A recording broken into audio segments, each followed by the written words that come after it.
La crisis seguía galopante en el siglo XVII.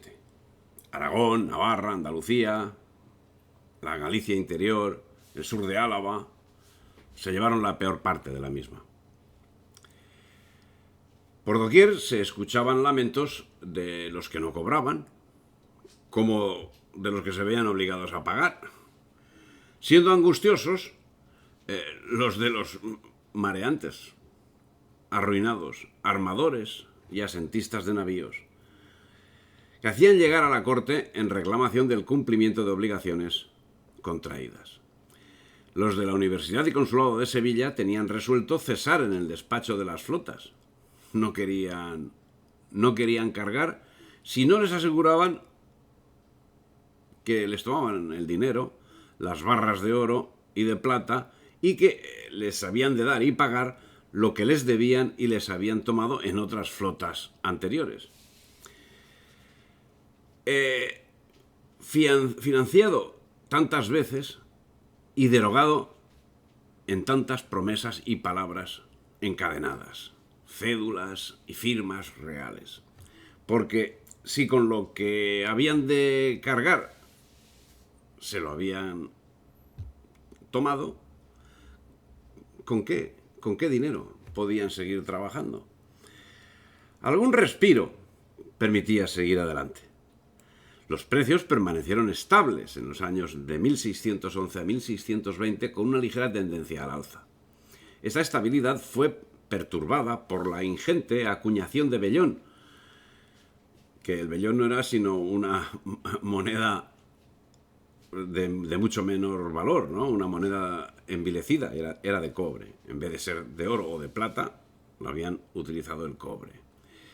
En 1621 y entre 1621 y 1625, cuando el gobierno intentó producir dinero rápidamente, Castilla experimentó una de las alzas de precios más virulentas de su historia, subiendo los índices medios de 20 puntos en 2 años. En 1636-38 se produjo una nueva elevación de los precios, con un alza de cerca de 22 puntos en Castilla la Vieja. Después de un breve descenso, los precios volvieron a subir entre 1641 y 1642 debido al importante incremento del vellón durante las guerras y las revoluciones de los primeros años del decenio de 1640. Mientras tanto, entre fiesta y fiesta, mientras los tercios se desangraban por Europa y él acumulaba títulos y propiedades, el conde-duque de Olivares pensaba, ya en 1626, más que oscuridad para el futuro. La enfermedad de España era grave y se había vuelto crónica, escribía.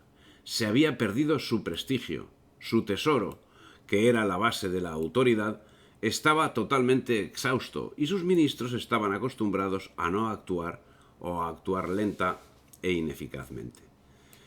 Las desgracias no venían solas.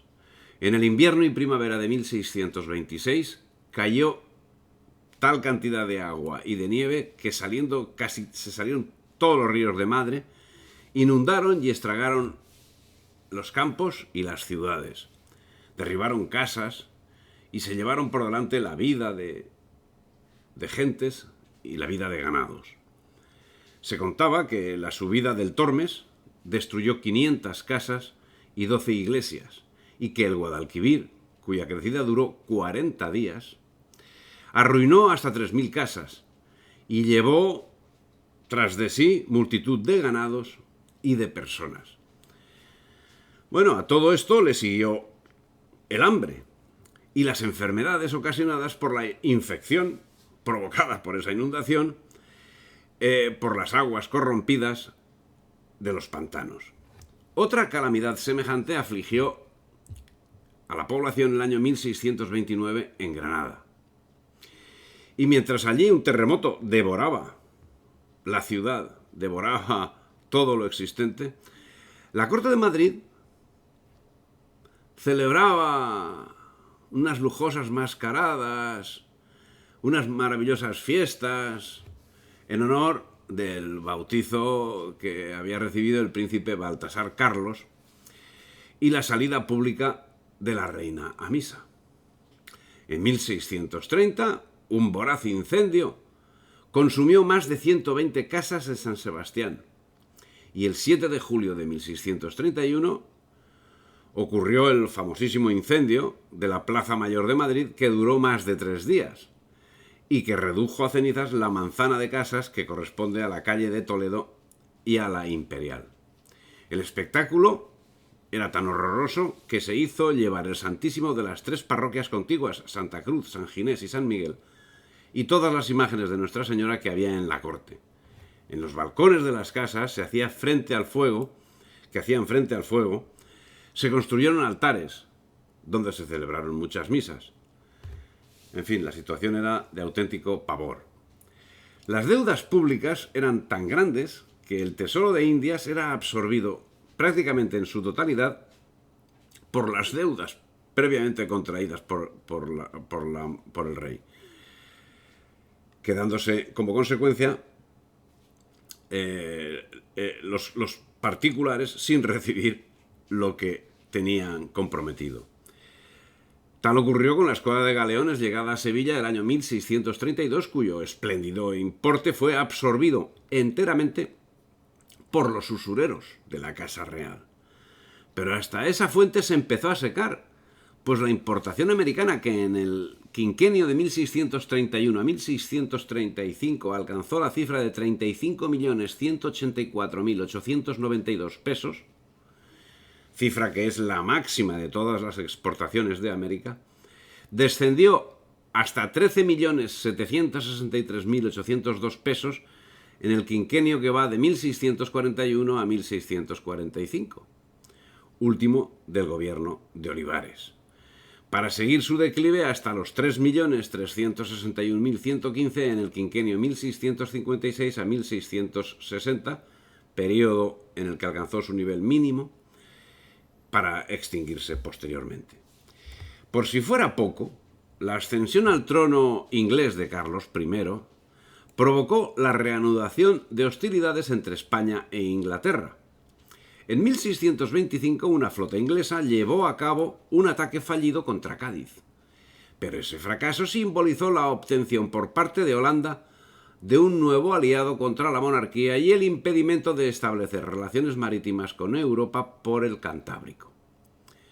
Acudieron a la defensa de la ciudad los caballeros portugueses, con el mismo celo con que andaban laboriosos en el reparo de sus lugares marítimos, porque demás que después de la unión de estas coronas se contaron luego por unos mismos. Del poder de España salieron infamantemente huyendo los ingleses. Bueno, eso lo relata Manuel de Faria y Sousa en su Historia del Reino de Portugal. Los años 1629 a 1631 fueron años de profunda depresión en España. La crisis agraria, producida por la combinación clásica de sequía, hambre y malnutrición, elevó las tasas de mortalidad e indujo a numerosos habitantes de la zona central de Castilla a emigrar hacia el sur para buscar sustento en Andalucía. Aumentaron los precios del pan y se hicieron necesarias nuevas importaciones de cereales, para lo cual hacía falta plata. Cuando en 1632 la guerra cobró un nuevo impulso en el norte de Europa, Olivares dirigió una vez más su mirada aterrada hacia los contribuyentes de España y, como de costumbre, posó su mirada sobre Castilla. Pero Castilla ya no podía dar más de sí. Lo había dado todo. Hombres, dinero, ideas, esfuerzo, absolutamente todo. Castilla, el único reino que había colaborado con los gastos de las empresas de la monarquía, mostraba señales de evidente agotamiento. Por ello, el valido exigió a los demás reinos una contribución equivalente y se dispuso a paliar las trabas institucionales que pudieran existir. Durante esta última etapa se produjeron diferencias con Cataluña, con Portugal y con Andalucía. Ya presente el conflicto de Portugal, estamos ya en 1640, lo mejor de los ejércitos, los famosos tercios, por regla general fueron enviados a luchar a cualquiera de los frentes, excluyendo el portugués. E igualmente la cantidad de dinero y bastimentos dedicados a sufragar y mantener a la tropa fue menor que lo empleado en los focos principales. Las consecuencias de esta descompensación se hicieron rápidamente visibles. En primer lugar, la escasez en cuanto a número y calidad de los soldados que debían componer el llamado Ejército de Extremadura, organizado para apagar la revuelta portuguesa, tuvo que ser aminorada mediante la recluta de nuevas tropas procedentes de los vecindarios de pueblos extremeños, donde apenas nadie sabía manejar un arma y mucho menos existían conocimientos de las tácticas militares de batalla. Como consecuencia, el conde-duque de Olivares comenzó a estimar conveniente pasar por encima de los fueros, y a comienzos de 1640, por lo tanto, el virrey de Cataluña fue autorizado por Olivares a ignorar las leyes y costumbres de la provincia si fuera necesario para aprovisionar y pagar a las tropas que la defendían. Aquellos se abogaron por la no cooperación e insistieron en la estricta observancia de las constituciones. Habían de ser detenidos y en marzo 2 turbulentos consejeros de Barcelona y un miembro de la Diputación fueron encarcelados. La situación en Cataluña fue creciendo en tensión, tanto y más que en 1520 en Castilla, llegando a producirse lo que ha pasado a la historia como Corpus de Sangre, acaecido el 7 de junio de 1640. Un altercado ocasionado por un grupo de segadores que vagueaban por las ramblas de Barcelona en expectativa de trabajo, derivó en un motín general que acabó con la vida del virrey Santa Coloma, que protagonizó un penoso peregrinar por la Barcelona sublevada y que acabó en su linchamiento. La motivación no fue otra que la leva de 6.000 soldados catalanes destinados a la ofensiva que Francia estaba llevando contra el Rosellón y que debían ser mantenidos con cargo al erario de la Generalidad. Y ahí ocurrió lo que ocurrió.